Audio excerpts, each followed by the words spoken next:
كام فوتون هيتحرر؟ فكرة في الظاهرة الكهروضوئية بسيطة جدا جدا، بتركز على عدد الفوتونات وعدد الإلكترونات. بيقول لي سقط فوتون طاقته E. لو أنا عندي سطح كده في فوتون طاقته E سقط على سطح دالة الشغل بتاعته، دالة الشغل للسطح دي أقل طاقة محتاجينها عشان نحرر الإلكترونات بتساوي E على 4.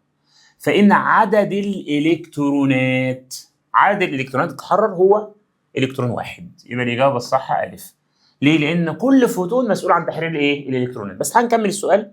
لو افرض عايز طاقة حركة هذا الإلكترون، طاقة حركة هذا الإلكترون بتساوي E ناقص EW.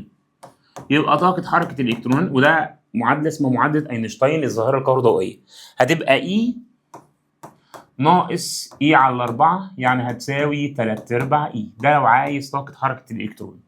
طيب يبقى لو عايز كم فوتون هيتحرر ايه؟ فوتون واحد، لان هيتحرر قصدي الكترون واحد لان سقط فوتون ايه؟ واحد. الحته دي بقى عايزين نركز على شويه حاجات كده. افرض عايز يطلع فوتونين، يبقى عايز يطلع الكترونين، يبقى نسقط فوتونين. يبقى اللي بيزود عدد الالكترونات ان انا ازود عدد الفوتونات. العدد بيزود العدد، اللي هي شده الضوء. كل ما تزيد شده الالكترونات تيار الكهروضوئي يزيد، يبقى الشده برضه بتزود الشده.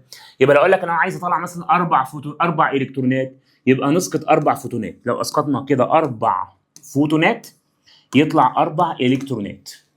طب افرض انا عايز ازود طاقه الحركه، اللي يزود طاقه الحركه ان انا ما اكترش العدد بقى، هو نفس الفوتون ده بس زود طاقته، بدل ما هي ايه تبقى 4 اي 5 اي 6 اي.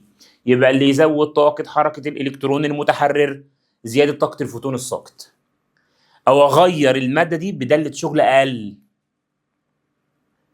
طيب اللي يزود عدد الالكترونات ان ازود عدد الفوتونات.